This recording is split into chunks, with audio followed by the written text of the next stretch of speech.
యూపీఎస్సీకి prepare అవుతున్న students అందరికీ good news. ఎల్టెక్స్ classes UPSC general studies ఇప్పుడు మీకు కేవలం 15,000 రూపీస్కి, దట్టు 5,000 పర్ మంత్ ఈఎంఐలో పే చేసే అవకాశంతో పాటు కల్పిస్తుంది. సో స్టూడెంట్స్ అందరూ ఈ అవకాశాన్ని యూజ్ చేసుకోండి. స్క్రీన్ పైన కనిపిస్తున్న నెంబర్కి కాల్ చేసి డెమో అడగండి. So this is today's editorial. So title of today's editorial is a tough call. A tough call అంటే a difficult decision to make. ఎవరు డెసిషన్ తీసుకోవాలి? RBI governor. సో ఏంటి ఆర్బీఐ గవర్నర్ తీసుకోవాల్సిన డెసిషన్? వడ్డీ రేట్లు తగ్గించాలా లేదా అని. మరి వడ్డీ రేట్లు ఎందుకు తగ్గించాలి? ఎకనామిక్ గ్రోత్ అనేది అంతగా బాగాలేదు కాబట్టి. ఎకనామిక్ గ్రోత్ బాగాలేకపోతే వడ్డీ రేట్లు ఎందుకు తగ్గించాలి? వడ్డీ రేట్లు తగ్గితే క్రెడిట్ అనేది పెరుగుతుంది. అంటే ఎక్కువ మంది లోన్స్ తీసుకుంటారు, ప్రజల చేతిలోకి ఎక్కువ డబ్బులు వస్తాయి, వాళ్ళు ఇంకా ఖర్చు పెడతారు, కన్జంప్షన్ అనేది పెరుగుతుంది. అలాగే కంపెనీస్కి కూడా వడ్డీ భారాలు అనేవి తగ్గుతాయి, వాళ్ళు ఎక్స్పాండ్ చేయాలనుకున్నా చేయగలుగుతారు. సో కాబట్టి వడ్డీ రేట్లు తగ్గితే ఎకనామిక్ గ్రోత్కి అది సహకరిస్తుంది. మరి వడ్డీ రేట్లు తగ్గించడానికి ఆర్బీఐ కొన్ని ఇబ్బందులు ఏంటి? ఒకటి, వడ్డీ రేట్లు తగ్గిస్తే అది ఇన్ఫ్లేషన్ని ట్రిగ్గర్ చేయొచ్చు. ఇన్ఫ్లేషన్ ఆల్రెడీ ఎక్కువ ఉంది, కంట్రోల్ అవ్వట్లేదు.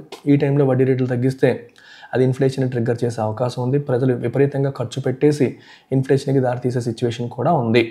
ఒకటి. ఇంకోవైపు వడ్డీ రేట్లు బాగా తగ్గించేస్తే రూపీ ఇంకా పడిపోయే అవకాశం ఉంటుంది. ఎందుకంటే వడ్డీ రేట్లు తగ్గాయి అనుకోండి, ఇన్వెస్టర్స్ మన దేశం నుంచి బయట దేశానికి వెళ్ళిపోవచ్చు. ఇక్కడ వడ్డీలు తక్కువ ఉన్నాయని చెప్పి ఈ వడ్డీలు ఎక్కువగా ఉండే వేరే కంట్రీస్కి వాళ్ళు మూవ్ అయిపోవచ్చు. అప్పుడు ఏమవుతుంది? భారతదేశం నుంచి వాళ్ళ పెట్టుబడిని ఉపసంహరించి, అంటే రూపీ రూపంలో ఉన్న పెట్టుబడిని ఉపసంహరించారు అనుకోండి, ఆ రూపీస్ అన్నిటిని మళ్ళీ డాలర్స్ కింద కన్వర్ట్ చేస్తారు. అంటే they will start selling rupees.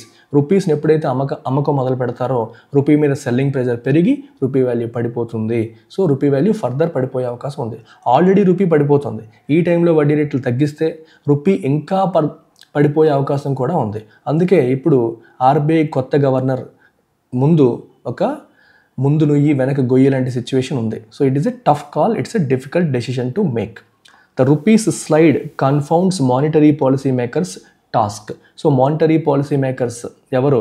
RBI యొక్క మానిటరీ పాలసీ కమిటీ ఎవరైతే ఉంటారో వాళ్ళందరూ మానిటరీ పాలసీ మేకర్స్. వాళ్ళ యొక్క టాస్క్, వాళ్ళ పనిని ఈ రూపీ యొక్క స్లైడ్ అంటే రూపీ పడిపోవడం అనేది ఏం చేస్తుంది? ఇట్ కన్ఫౌండ్స్ అంటే కాంప్లికేట్ చేసేస్తుంది, అది కన్ఫ్యూజ్ చేసేస్తుంది వాళ్ళని, అండ్ సిచ్యువేషన్ని ఇంకొంచెం కాంప్లికేట్ చేస్తుంది అని అర్థం అనమాట.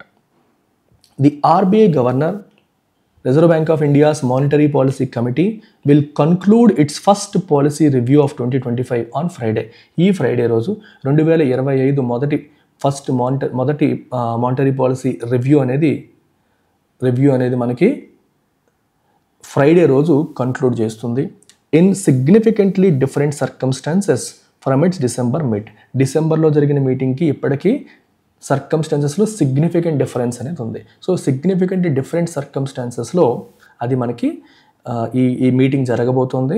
ఈ ఫ్రైడే రోజు ఆ మీటింగ్ కంక్లూడ్ అవుతుంది. సో ఏం చేస్తారనేది మనం వెయిట్ చేసి చూడాలి. మానిటరీ పాలసీ కమిటీయే వడ్డీ రెపో రేట్ ఎంత ఉండాలి, రివర్స్ రెపో ఇప్పుడు లేదులేండి, స్టాండింగ్ డిపాజిట్ ఫెసిలిటీ రేట్ ఎంత ఉండాలి, ఇలాంటి వాటన్నిటి మీద డెసిషన్స్ తీసుకుంటారు. For one, the key personnel have changed. So ఇక్కడ ఏం చెప్పారు? సిగ్నిఫికెంట్లీ డిఫరెంట్ సర్కమ్స్టాన్సెస్ అన్నాం. ఏంటి ఆ సర్కమ్స్టాన్సెస్? ఒకటి, the key personnel. The key అంటే ఇంపార్టెంట్ పీపుల్ చేంజ్ అయిపోయారు. ఎవరెవరు చేంజ్ అయిపోయారు? The RBI has a new governor. ఇంతకుముందు శక్తికాంత దాస్ ఉండేవారు, ఆయన ప్లేస్లోకి కొత్త గవర్నర్ వచ్చారు. With former revenue secretary Sanjay Malhotra replacing Shaktikanta Das soon after the last review. Last RBI monetary policy committee review ఇలా అవగానే శక్తికాంత దాస్ రిజైన్ ఆయన టైం అయిపోయింది. ఆయన్ని సంజయ్ మల్హోత్రా ఆర్బీఐ గవర్నర్గా రీప్లేస్ చేయడం అనేది జరిగింది. Deputy governor Michael Debabrata Patra, an MPC member who was in charge of monetary policy. ఈయన కూడా మానిటరీ పాలసీ కమిటీలో మెంబరు మరియు మానిటరీ పాలసీ ఇన్ఛార్జ్గా ఈ RBI deputy governor Michael Debabrata పాత్ర ఉండేవారు. ఆయన రిటైర్ అయిపోయారు. He also retired last month ఆయన రిటైర్ అయిపోయారు. So with the centre yet to name his successor. So ఈ డిప్యూటీ గవర్నర్ యొక్క సక్సెసర్ని, అంటే ఆయన తర్వాత ఎవరు వస్తారు అనేదాన్ని ఇంకా సెంటర్ రీప్లేస్ చేయలేదు. సో యట్ టు నేమ్ ఇంకా చేయలేదు. So navigating this review is going to B a ట్యాడ్ tricky for the new central bank boss. So ఈ రివ్యూని నావిగేట్ చేయడం అంటే ఈ సిచ్యువేషన్ని డీల్ చేయడం. నావిగేట్ చేయడం అంటే ఇక్కడ అర్థం డీల్ చేయడం అని అర్థం అనమాట. Is going to be tad అంటే కొంచెం ట్రికీగా ఉండొచ్చు. అంటే it is not going to be easy, it is going to be little complicated for the new central bank boss. So ఈ కొత్త ఆర్బీఐ గవర్నర్కి it is not going to be that easy. ఎందుకంటే ఎప్పుడు మానిటరీ పాలసీ ఇన్ఛార్జిగా ఉన్న దేవవ్రత దాస్ ఆయన retire అయిపోయారు. ఆయన ప్లేస్లో ఇంకా ఎవరిని ప్రభుత్వం రీప్లేస్మెంట్ అనేది ఇంకా పెట్టలేదు. సో ప్లస్ ఇప్పుడు పరిస్థితులన్నీ మారిపోయాయి. ఏం చేయాలి, ఎలా చేయాలి అనేది కొంచెం కాంప్లికేటెడ్గా ఉంది. With another deputy holding additional charge of monetary policy. Another deputy గవర్నర్కి ప్రస్తుతానికి మానిటరీ పాలసీ పరంగా అడిషనల్ ఛార్జ్ అనేది ఇవ్వడం జరిగింది. ఓకే, అప్పచెప్పారు. ఇది మొదటిది. రెండవది సెకండ్ సినారియో ఏంటంటే the rupee is in a free fall of sorts. Rupee ఏమో అసలు పడిపోతానే ఉంది. After hitting 85 to the US dollar on December 19, 2024, 2024 December 19న ఒక డాలర్కి 85 రూపీస్ అంత దారుణంగా పడిపోయింది. Then it slip to 86 on January 13, 2025. 85 నుంచి జనవరి 13వ తారీఖుకి 86కి పడిపోయింది. అదేంటి సార్ 85 నుంచి 86 అంటే పెరిగింది అనాలి కదా అంటే డాలర్ పెరిగినట్టు. అంటే డాలర్కి 85 రూపాయలు వచ్చేవి, ఇప్పుడు డాలర్కి 86 రూపాయలు వస్తున్నాయి. అంటే డాలర్ వాల్యూ పెరిగింది, విచ్ మీన్స్ రూపీ వాల్యూ తగ్గింది. And crossed 87 on February 3rd. February 3న 87కి కూడా చేరిపోయింది. Partly due to the third factor at work. ఏంటా మూడో factor? The strengthening dollar is driven by US president Donald Trump's over drive to make America great again. మూడోసారి scenario ఏంటమ్మా? మూడో factor ఏంటి? Donald Trump he is in over drive. Over drive అంటే a period of excessive activity, ఒక excessive effort activity చేస్తున్నారు. ఏంటి? To make America great again. So అందుకోసం ఆయన రకరకాల కార్యక్రమాలు చేస్తున్నారు. ఈ కార్యక్రమాల భాగంగా గ్లోబల్ ఎకానమీ అన్సర్టెన్ టెరిటరీలోకి వెళ్ళిపోయింది. అసలు ఏం జరుగుతుందో తెలియదు. WHO నుంచి అమెరికా ఎగ్జిట్ అయిపోయింది. ప్యారిస్ అగ్రిమెంట్ నుంచి అమెరికా ఎగ్జిట్ అయిపోయింది. అలాగే గ్లోబల్ మినిమం ట్యాక్స్ అకార్డ్ నుంచి అమెరికా ఎగ్జిట్ అయిపోయింది. WTOకి ఇచ్చే ఫండ్స్ కూడా తగ్గించేస్తుంది. సో రకరకాల డెసిషన్స్ ట్రంప్ తీసుకుంటున్నారు. చాలా కంట్రీస్ పైన టారిఫ్ వార్స్ ప్రకటిస్తున్నారు. అంటే ఆ దేశాల నుంచి వచ్చే వస్తువులపైన ఎక్కువగా సుంకాలు విధిస్తామని చెప్పి ఆయన చెప్తున్నారు. అమెరికా ప్రయోజనాలే నాకు ముఖ్యము అని చెప్పేసి అమెరికా వల్ల చాలామంది ఊరికే బెనిఫిట్లు పొందుతున్నారు, ఆ బెనిఫిట్స్ అనేక పొందడానికి లేదు అని చెప్పేసి ట్రంప్ బిహేవ్ చేయడం అనేది జరుగుతుంది. సో ఇవన్నీ జరుగుతున్నాయి కాబట్టి ఓకే, వరల్డ్ ఎకానమీ కొంచెం అన్సర్టెన్ టెరిటరీలో ఉంది. ఎకానమీ అన్సర్టెన్ టెరిటరీలో ఉంటే డాలర్ ఎందుకు స్ట్రెంథన్ అవుతుంది సార్ అని మీరు అడగొచ్చు. ఎప్పుడైనా సరే ఎకానమీ అనేది అన్సర్టన్గా ఉంటే ఇన్వెస్టర్స్ అందరూ ఏం చేస్తారంటే they want to keep their money in safe asset. అంటే ఏ అసెట్ అయితే సేఫ్గా ఉంటుందో, ఏ అసెట్ అయితే స్టేబుల్గా ఉంటుందో అటువంటి అసెట్లో డబ్బు దాచుకోవాలి అనుకుంటారు. ప్రపంచంలో అన్నింటికంటే స్టేబుల్ అసెట్ ఏది, స్టేబుల్ ఎక్స్చేంజ్ స్టేబుల్ కరెన్సీ ఏది అంటే కళ్ళు మూసుకొని చెప్పేది డాలర్. ఏ కరెన్సీ అయినా సరే ఫ్లక్చువేషన్స్ చాలా ఎక్కువ ఉంటాయి, కానీ డాలర్ అన్నింటికంటే మోస్ట్ స్టేబుల్ కరెన్సీ. సో కాబట్టి ప్రతి ఒక్కరు కూడా వాళ్ళ డబ్బుని డాలర్ రూపంలో ఉంచాలి అనుకుంటారు ఈ టైంలో. ఎందుకంటే డాలర్తో పోలిస్తే ఏ కరెన్సీ ఎంత పడిపోద్దో తెలీదు. So let's keep all our money in terms of dollar అని ప్రపంచ దేశాల ఇన్వెస్టర్స్ అనుకుంటారు. మరి వాళ్ళ మనీని డాలర్ రూపంలో ఉంచాలి అనుకుంటే వేరే కరెన్సీ రూపంలో ఉన్న వాళ్ళ మనీని వాళ్ళు కన్వర్ట్ చేసేసుకోవాలి. అంటే ఇప్పుడు రూపాయల రూపంలో అంటే ఇండియన్ స్టాక్స్, ఇండియన్ బాండ్స్లో పెట్టారనుకోండి, వాటిని అమ్మేసి డాలర్స్ కింద మార్చేసుకోవడం. లేదా చైనా కరెన్సీలో ఉందనుకోండి, అమ్మేసి డాలర్స్ కింద మార్చేసుకోవడం. అలా వివిధ అదర్ కరెన్సీస్లో ఉన్న ఇన్వెస్ట్మెంట్స్ అన్నిటిని అమ్మేసి డాలర్స్ కింద మార్చే ప్రక్రియ చేస్తున్నారు. ఎందుకు? Because there is lot of uncertainty. ఈ ప్రక్రియలో అందరూ డాలర్స్ కొంటున్నారు. ఎప్పుడైతే అందరూ డాలర్స్ కొంటారో డాలర్కి డిమాండ్ బాగా పెరిగి డాలర్ స్ట్రెంథన్ అవుతుంది. అది ఇప్పుడు జరుగుతున్న సినారియో. మీకు ఇన్ ఏ నట్షెల్ మొత్తం చెప్పేశాను. With higher tariffs on major trade partners and other disruptive economic plans such as exiting global tax accords, shutting aid flows et al. Et al అంటే and others అని అర్థం. ఇది ఒక Latin expression. ఈటీ ఏల్ అంటే అర్థం ఏంటమ్మా? And others. ఇలాంటి decisions, shutting అంటే ఆపేయడం, ఎయిడ్ అంటే సహాయం, ట్యాక్స్ అకార్డ్ అంటే ఒప్పందం. ఓకే, ఇలాంటి డిస్రప్టివ్ అంటే అంతరాయం కలిగించే, ఇప్పటి వరకు ఏదైతే వెళ్తుందో దాన్ని కంప్లీట్గా మార్చేసేలాగా, అంతరాయం కలిగించేలాగా ఆయన చాలా డెసిషన్స్ తీసుకుంటున్నారు. ఇట్లాంటి డెసిషన్స్ ఆయన తీసుకోవడం వల్ల, అలాగే సుంకాలు ఎక్కువగా వేయడం వల్ల, ఈ ట్రేడ్ అంటే ఎక్స్పోర్ట్ అండ్ ఇంపోర్ట్ ఇలాంటి కార్యక్రమాల వల్ల అన్సర్టెనిటీలోకి వెళ్ళి డాలర్ వాల్యూ పెరుగుతోంది. ఎందుకు పెరుగుతుందో మీకు ఇప్పుడే లాజిక్ చెప్పాను. అయితే one thing has not changed. ఒకటే మాత్రం మారలేదు. ఎంత గొడవ జరుగుతున్నప్పటికీ, ఎంత హడావిడి జరుగుతున్నప్పటికీ ఒక్క విషయంలో ఎటువంటి మార్పు లేదు. ఏంటది? The clamour for an interest rate cut from industry and government honchos. Government వైపు నుంచి కావచ్చు, లేకపోతే ఇండస్ట్రీ వైపు నుంచి కావచ్చు, వడ్డీ రేట్లు తగ్గించాలి అని చెప్పి ఆర్బీఐకి ఎప్పటి నుంచో ఒక డిమాండ్ వస్తుంది. హోన్చో అంటే ఒక లీడర్ లేదా మేనేజర్ అని అర్థం, అంటే గవర్నమెంట్ బాసెస్ అని అర్థం. వీళ్ళందరి నుంచి వడ్డీ రేట్లు తగ్గించండి అని చెప్పి ఒక క్లామర్ వినిపిస్తూనే ఉంది. క్లామర్ అంటే ఏంటమ్మా? ఏ loud demand for something. Okay, గట్టిగా అడగడం అనమాట, ఏమని, వడ్డీ రేట్లు తగ్గించండి అని చెప్పి. అది ఇప్పుడు ఎకానమీ ఎలా ఉన్నప్పటికీ, రూపీ వాల్యూ పడిపోతున్నప్పటికీ కూడా వడ్డీ రేట్లు తగ్గించాలి అనే డిమాండ్ నుంచి ఎవరు వెనక్కి వెళ్ళలేదు. ఇంకా అందరూ వడ్డీ రేట్లు తగ్గించమని అడుగుతున్నారు. ఇన్ డిసెంబర్లో this noise was heightened after a sharp growth blip in the July-September quarter when GDP grew just 5.4%. డిసెంబర్లో ఈ నాయిస్ అంటే ఈ loud demand for interest rate cut అనేది ఏమైంది, హైటెండ్ అంటే ఇంకా పెరిగింది.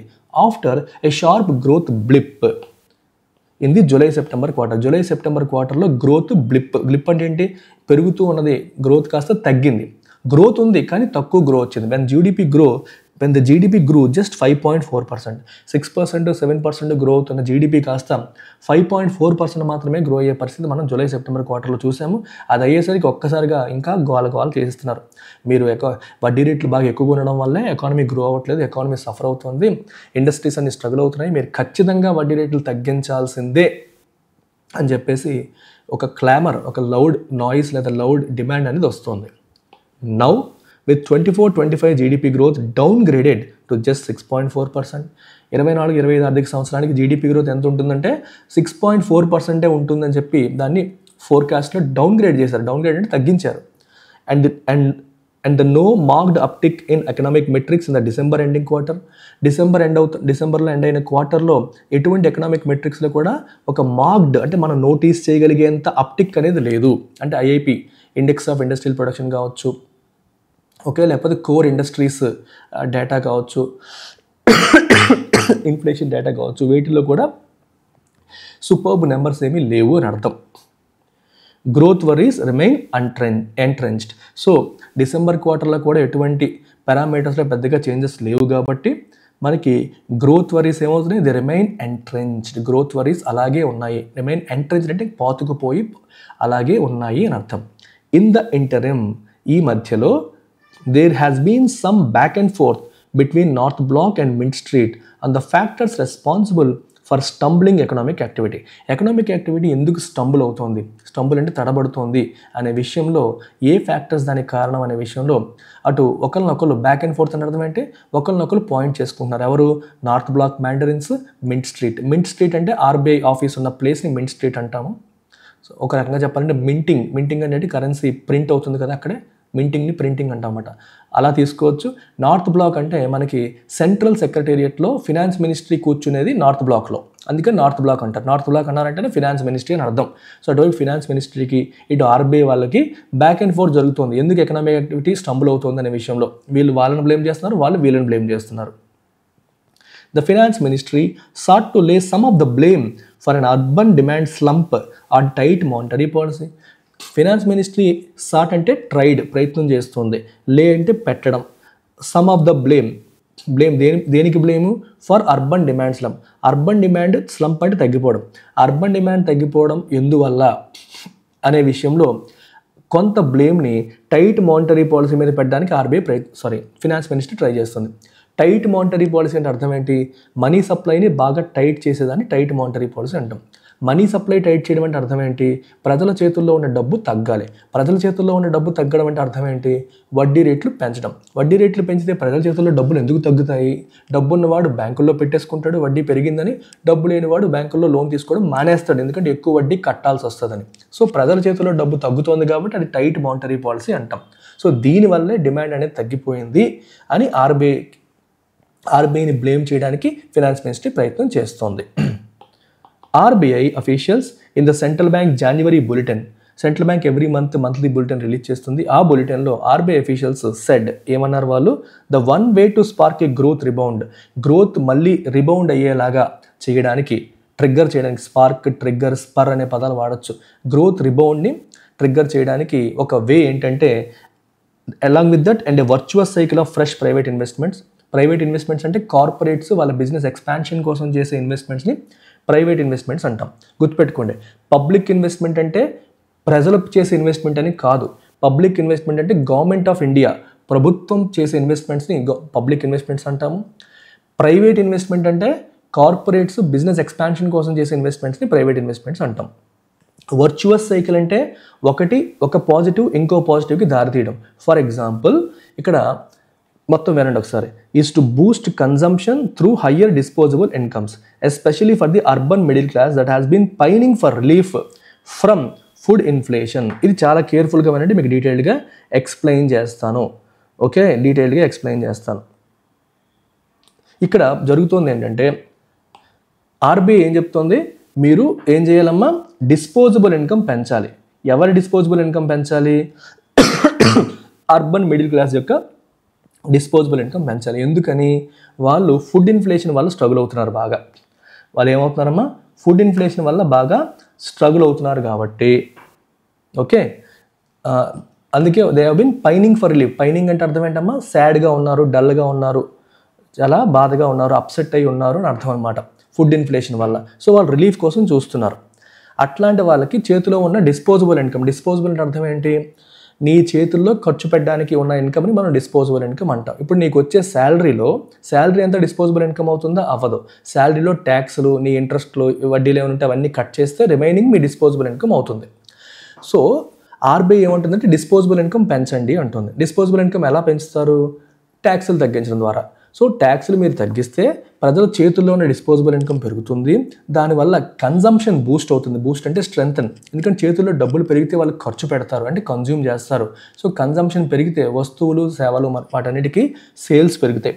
సేల్స్ పెరిగాయి అంటే డిమాండ్ పెరిగినట్టే కదా, డిమాండ్ పెరిగి సేల్స్ పెరుగుతాయి. సేల్స్ పెరిగి వాటి వాడకం పెరిగినప్పుడు వాటి ప్రొడక్షన్ కూడా పెరుగుతుంది. మరి ఎక్కువ మంది కొంటున్నారు అనేసరికి ఇంకా అడిషనల్ ప్రొడక్షన్ చేయడానికి ముందుకు వస్తారు. ప్రొడక్షన్ పెరుగుతోంది అనేసరికి ప్రొడక్షన్ మీద ప్రెజర్ వస్తుంది, ఇంకా కావాలని ప్రెజర్ వస్తుంది. అప్పుడు ప్రొడక్షన్ పెంచాల్సిన సిచ్యువేషన్స్ వస్తాయి. ప్రొడక్షన్ పెంచాలి అంటే ప్రజెంట్ ఉన్న ప్రొడక్షన్ సరిపోదు అని వాళ్ళు అడిషనల్ ఇన్వెస్ట్మెంట్, ఓకే, బిజినెస్ని ఎక్స్పాండ్ చేయడం కావచ్చు, కొత్త ఫ్యాక్టరీ, కొత్త బిల్డింగ్ కన్స్ట్రక్ట్ చేయడం కావచ్చు, ఇలాంటివన్నీ చేస్తారు. ఆ రకంగా ఫ్రెష్ ప్రైవేట్ ఇన్వెస్ట్మెంట్స్ అనేవి వస్తాయి. అంటే వన్ డెసిషన్, ఓకే, ఒక పాజిటివ్ అంటే ఏంటి, గవర్నమెంట్ లెట్స్ సే ట్యాక్స్ తగ్గించింది అనే డెసిషన్, డిస్పోజబుల్ ఇన్కమ్ పెంచడం ఒక పాజిటివ్, కన్జంప్షన్ పెంచడం ఇంకో పాజిటివ్, దానివల్ల సేల్స్ పెరగడం ఇంకో పాజిటివ్, ప్రొడక్షన్ పెరగడం ఇంకో పాజిటివ్, దానివల్ల ఎంప్లాయ్మెంట్ జనరేట్ అవ్వడం ఇంకో పాజిటివ్. ఇలా ఒకటి ఇంకొక పాజిటివ్కి దారి తీస్తూ వెళ్తుంది. ఆ రకంగా ఒక వర్చువస్ సైకిల్ అంటే అర్థం ఏంటమ్మా, one positive decision leads to another positive decision, అలాగే అండ్ సో ఆన్, అలాంటి దానికి దారి తీస్తుంది అని చెప్పేసి ఆర్బీఐ జనవరి బులెటిన్లో చెప్పడం జరిగింది. With the budget delivering on this front, మరి ఆర్బీఐ చెప్పినట్టుగానే బడ్జెట్ తన పని తను చేసేసింది. With income tax cuts, income ట్యాక్స్ని తగ్గించడం ద్వారా. Now the ball is back in the RBI's court. So government తను చేయాల్సిన పని చేసేసింది కాబట్టి ఇప్పుడు ఫైనల్ డెసిషన్ ఎవరిది? Now the ball is back in RBI's court. Now the decision, ఇప్పుడు ఫైనల్ డెసిషన్ తీసుకోవాల్సింది ఎవరమ్మా? ఆర్బీఐ అని మనం చెప్పొచ్చు. ఆర్బీఐ డెసిషన్ తీసుకోవాల్సిన సిచ్యువేషన్ వచ్చింది అని మనం చెప్పొచ్చు. Inflation has been over 5% in the last 5 months. Inflation last 5 months నుంచి ఎంత ఉంది? 5% పైన ఉంది. ఓకే, 5% పైన ఉంది. But may have is closer to RBI's 4% target in January. కానీ జనవరిలో 4% టార్గెట్కి రీచ్ అయ్యి ఉండొచ్చు, మే హ్యావ్ ఈజ్ తగ్గి ఉండొచ్చు. But a rate cut could also hurt the rupee further. ఇక్కడ ఏమవుతుందంటే వడ్డీ రేట్లు తగ్గిస్తే ఇన్ఫ్లేషన్ పెరుగుతుంది అనేది మనకు తెలిసిన విషయం. కాకపోతే ఇన్ఫ్లేషన్ 4% తగ్గి ఉండొచ్చు. సో తక్కువలోనే ఉంది కాబట్టి కొంత పెరిగినా పర్లేదు అని మనం రిలాక్స్ అవ్వచ్చు. అయితే కాకపోతే ద రేట్ కట్ కుడ్ అంటే possibly also hurt the rupee further. రూపీని రేట్ కట్ ఇంకా హర్ట్ చేసే అవకాశం అనేది ఉంది. ఎందుకు? ఇందాక మీకు చెప్పాను, రూపీ ఎప్పుడైతే వడ్డీ రేట్లు తగ్గుతాయో ఇన్వెస్ట్మెంట్స్ ఆ దేశం నుంచి వేరే దేశానికి వెళ్ళిపోయే అవకాశం ఉంటుంది. And spur higher imported inflation. Rupee value ఎప్పుడైతే పడిపోతుందో మనకి ఇన్వెస్ట్మెంట్స్ బయటకు వెళ్తాయంటే రూపీ వాల్యూ తగ్గిపోతుంది. రూపీ వాల్యూ పడిపోతే ఇంపోర్టెడ్ ఇన్ఫ్లేషన్ ఎందుకు వస్తుంది? మనం ఏవైతే వస్తువులు ఇంపోర్ట్ చేసుకుంటామో వాటి వాల్యూ పెరిగిపోతుంది, వాటి రేట్లు పెరిగిపోతాయి. ఎందుకు? రూపీ వాల్యూ పడిపోయింది కాబట్టి. ఇంతకుముందు డాలర్కి 80 రూపాయలు ఉందనుకోండి, ఇప్పుడు డాలర్కి 100 రూపాయలు ఉందనుకోండి. మనం కొనేది డాలర్స్లో కదా ఇంపోర్ట్ చేసుకునేటప్పుడు. ఇంతకుముందు 80 రూపాయలు ఇస్తే $1 వచ్చేది, కానీ ఇప్పుడు 100 రూపాయలు ఇస్తే కానీ $1 రావట్లేదు. సో ఇంపోర్ట్ చేసుకునే వస్తువుల యొక్క రేట్లు పెరిగిపోతాయి. అలా పెరిగిపోవడం వల్ల వచ్చే ఇన్ఫ్లేషన్ మనం ఇంపోర్టెడ్ ఇన్ఫ్లేషన్ అంటాం. అది వచ్చే అవకాశం ఉంది. It is an unenviable situation for the new RBI chief to be in. So కొత్త ఆర్బీఐ బాస్కి ఇది చాలా డిఫికల్ట్, అన్డిజైరబుల్ సిచ్యువేషన్గా మనం చెప్పొచ్చు. ఎవరు ఇలాంటి సిచ్యువేషన్ ఉండాలని కోరు. ఏం చేసినా సరే ఏమవుతుందో తెలియని పరిస్థితి. So he might be tempted to take a queue from mister Das who had surprised markets with a rate cut in the first review under his watch in 2019, reversing his predecessor's stance. ప్రీడిసెసర్ అంటే అతనికంటే ముందున్న వాళ్ళు. So Shaktikanta Das ఆయనకంటే ముందున్న వాళ్ళు ఎటువంటి stance తీసుకున్నారు, అంటే ఎటువంటి యాటిట్యూడ్ తీసుకున్నారో టువర్డ్స్ మానిటరీ పాలసీ, దాని నుంచి ఆయన షిఫ్ట్ అయ్యి వడ్డీ రేట్లు తగ్గించారు 2019లో. సో మేబీ ఆయన నుంచి టేక్ ఏ క్యూ అంటే అర్థం ఏంటి, take him as an example. So Shaktikanta దాస్ని ఎగ్జాంపుల్గా తీసుకొని మేబీ కొత్త ఆర్బీఐ బాస్ కూడా వడ్డీ రేట్లు తగ్గిస్తారేమో, తగ్గించాలని టెంప్ట్ అవుతారేమో చూడాలి అనేది ఇక్కడ ఫైనల్గా చెప్తున్న point. So this is all about this beautiful article on why the rupee is falling. చూస్తూ ఇంకా లైక్ చేయని వాళ్ళు ఖచ్చితంగా లైక్ చేయండి, వీలైనంత మందికి వీడియోని షేర్ చేయండి. Now what is the tone of the author in this article? So author యొక్క టోన్ ఏంటమ్మా, ఆప్టిమిస్టిక్ అండ్ సెలబ్రేటరీ అంటామా? It is not optimistic. Indifferent and neutral కాదు, హ్యూమరస్ అండ్ సర్కాస్టిక్ కాదు, it is critical and analytical, more అనలిటికల్గా ఉంది. What is the central theme of the article? Article యొక్క central theme ఏంటి? The role of US dollar in the Indian economy, అది central థీమా? The impact of global tax policies on India's growth, the challenges faced by the RBI in setting monetary policy amid a falling rupee. ఇది central theme. మిగిలిన points కూడా discuss చేసి ఉండొచ్చు, కానీ major central theme ఏంటి? RBI face చేస్తున్న challenges అనేది మనకి central theme. Answer is C. Try this. Based on the article, what can be inferred about the new RBI governor's decision making process? RBI governor యొక్క decision making process పట్ల మనం ఏం చెప్పొచ్చు based on the article? He will likely follow the same strategy as his predecessor అని చెప్పొచ్చా? He faces a complex situation in balancing economic growth and currency stability అని చెప్పొచ్చా? He will immediately cut interest rates to support economy అని చెప్తామా? His decision will have no major impact on economy అని చెప్తామా? అసలు impact లేకపోవడం ఏంటి? ఖచ్చితంగా ఉంటుంది. ఆయన సేమ్ స్ట్రాటజీ ఫాలో అవుతారని మనం చెప్పగలమా? మనం ఏం చెప్పలేము. ఓకే, ఈ ఆర్టికల్ చెప్తుంది ఆయన ఫాలో అవుతారేమో అని, అంతేగాని అది ఖచ్చితంగా అదే ఫాలో అవుతారని చెప్పలేము. వడ్డీ రేట్లు ఇమీడియట్గా తగ్గిస్తారని మనకి ఏమైనా తెలుసా? అది కూడా తెలియదు. ఆయన ఒక కాంప్లెక్స్ ఛాలెంజ్ ఫేస్ చేస్తున్నారని మాత్రమే మనకు తెలుసు. He faces A complex challenge in balancing economic growth and currency stability. రెండింటినీ బ్యాలెన్స్ చేసే విషయంలో ఆయన ఒక కాంప్లెక్సిటీ ఫేస్ చేస్తున్నారనే విషయం మాత్రమే మనకి తెలుసు. హీఈస్ ఫేసింగ్ ఏ కాంప్లెక్సిటీ అని మాత్రమే తెలుసు. మీకు క్లైమాక్స్లో ఇలా రాశారు కదా అని చెప్పేసి మీరు పెట్టడానికి లేదు, అది ఆథర్ చెప్తున్నాడు అంతే. Okay, RBI governor decision making process అనేది కాంప్లెక్సిటీలోనే ఉందనేది పాయింట్ ఇక్కడ. Which assumption underlies the discussion in the article? So ఆర్టికల్లో ఉన్న డిస్కషన్ వెనకాల ఉన్న అజంప్షన్ ఏంటి? సో వాట్ ఈజ్ అజంప్షన్ ఏంటి? మనకి అజంప్షన్ ఎప్పుడు కూడా ఆథర్ యొక్క ఆర్గ్యుమెంట్ని సపోర్ట్ చేస్తుంది లేదా స్ట్రెంగ్తన్ చేస్తుంది. ఆథర్ పాయింట్ ఆఫ్ వ్యూని స్ట్రెంగ్తన్ చేసేలాగా ఉన్న పాయింట్ ఏంటో చూడండి. Interest rate cuts always lead to economic recovery. RBI plays a crucial role in managing inflation and currency stability. A weakening rupee is beneficial for the Indian economy. Global economic policies have no impact on India's monetary policy. ఇది ఎలా eliminate చేయాలో చూడండి ఒకసారి. Global economic policies have no impact on India's monetary policy. ఇది ఏంటి మనకి ఏం చెప్తుంది? Global economic policies India monetary policy మీద ఎటువంటి ఇంపాక్ట్ ఉండదని చెప్తున్నారు. So absolute wrong. ఇక్కడ ఎప్పుడైనా సరే చూడండి, ఇలా నో ఇంపాక్ట్, ఎక్స్ట్రీమ్, అసలు అయ్యే అవకాశమే లేదు, ఛాన్సే లేదు, ఇలాంటివన్నిటిని మనం ఏం చేస్తామా? ఎక్స్ట్రీమ్ కింద తీసుకుంటాం. అలాంటివన్నీ తప్పులు. A weakening rupee is beneficial for the Indian economy. Rupee weak అవ్వడం వల్ల ఎక్స్పోర్ట్స్కి బెనిఫిట్ ఉంటుంది, కానీ ఇంపోర్ట్స్కి మైనస్ అవుతుంది. కానీ ఇండియన్ ఎకానమీకి అది బెనిఫిట్ అవుతుందని చెప్పి ఎక్కడా చెప్పలేదు, ఆ రకంగా మాట్లాడలేదు. ఇన్ఫ్యాక్ట్ వీక్ అవుతుంటేనే మంచిదనే కాంటెక్స్లో కూడా లేదు, వీక్ అయిపోతుంది అని చెప్పి భయపడుతుంది ఆర్టికల్. ఆథర్ భయపడుతున్నారంటేనే అది కరెక్ట్ ఆన్సర్ కాదు. Interest rate cuts always lead to economic recovery. వడ్డీ రేట్లు తగ్గినంత మాత్రాన ప్రతిసారి ఎకనామిక్ రికవర్ అవుతుంది. Always, again extreme. ఎప్పుడైనా సరే ఇలాంటి పదాలు కనిపిస్తే మోస్ట్లీ అవి కరెక్ట్ ఆన్సర్ కాదు. సో ఖచ్చితంగా ఎకనామిక్ రికవర్ వస్తుందని చెప్తామా? No. The RBI plays a crucial role in managing inflation and currency stability. Yes, ఇది ఒక క్రూషియల్ రోల్ ప్లే చేస్తుందని మాత్రమే మనం చెప్పగలుగుతాం. So answer is P. Why has the Indian rupee been depreciating against the US dollar? US dollarతో పోలిస్తే rupee value ఎందుకు పడిపోతుంది? A drop in India's foreign exchange reserves పడిపోవడం వల్ల రూపీ వాల్యూ పడుతుందా? No. The US president's economic policy strengthening the dollar. Yes, dollar strengthen అవుతుంది. మన Trump తీసుకున్న నిర్ణయాల వల్ల డాలర్ బాగా స్ట్రెంథన్ అవుతుంది, అందువల్ల రూపీ బాగా పడిపోయే పరిస్థితి మనకి కనిపిస్తుంది. ఇది మనకి ఆర్టికల్లో క్లియర్గా మెన్షన్ చేశారు. What fiscal measure has the Indian government taken to stimulate economic growth? Economic గ్రోత్ని స్టిమ్యులేట్ చేయడానికి గవర్నమెంట్ తీసుకున్న నిర్ణయం ఏంటి? ఏం తీసుకుంది గవర్నమెంట్? ట్యాక్సులు తగ్గించింది. Introduction of tax cuts to boost disposable income. మన చేతిలో ఖర్చు పెట్టడానికి సరిపడే ఇన్కమ్ని పెంచడానికి గవర్నమెంట్ ట్యాక్స్ కట్స్ అనేది తీసుకొచ్చింది. అది గవర్నమెంట్ తీసుకున్న నిర్ణయం. What does clamour mean in the sentence there is a growing clamour for an interest rate cut? Clamour అనే పదానికి మీనింగ్ ఏంటి?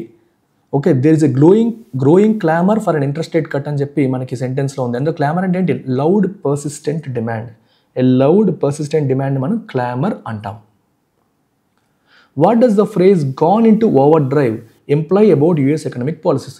US economic policies point of వ్యూలో go into overdrive లేదా gone into overdrive అనే phrase వాడారు. దాని ఉద్దేశం ఏంటి అంటే అర్థం ఏంటి? చాలా అగ్రెసివ్గా జరుగుతుంది అని అర్థం. They are being aggressively implemented. చాలా అగ్రెసివ్గా వాటిని ఇంప్లిమెంట్ చేస్తున్నారు అని అర్థం. Okay, a period of excess activity అంటున్నాను. సో అగ్రెసివ్గా ఇంప్లిమెంట్ చేస్తున్నారు అని చెప్పొచ్చు. If economic concerns remain entrenched, what does that mean? Economic concerns remain entrenched అంటే పాతుకుపోయాయి అని అర్థం. పాతుకుపోయాయి అంటే ఏంటి అర్థం? They are deeply rooted and hard to change. చాలా బాగా నాటుకుపోయాయి, అంత ఈజీగా వాటిని మార్చలేము అని అర్థం. అలాగే mentorship programme is available from me directly. So 1-on-1 mentorship, ఎవరికైనా సరే పర్సనల్ గైడెన్స్ కావాలి యూపీఎస్సీ ప్రిపరేషన్లో, ప్రతి స్టెప్లో మీకు చేదోడు వాదోడుగా ఉండాలి అనుకుంటే ఈ మెంటర్షిప్ ప్రోగ్రామ్ అందుబాటులో ఉంది. ఇది మీరు యూపీఎస్సీ క్రాక్ చేసేంత వరకు కూడా మీకు వ్యాలిడిటీ అనేది ఉంటుంది. సో ఇది స్వయంగా నేనే ప్రొవైడ్ చేస్తాను. The fee for this is 10,000 rupees. It comes with lifetime validity.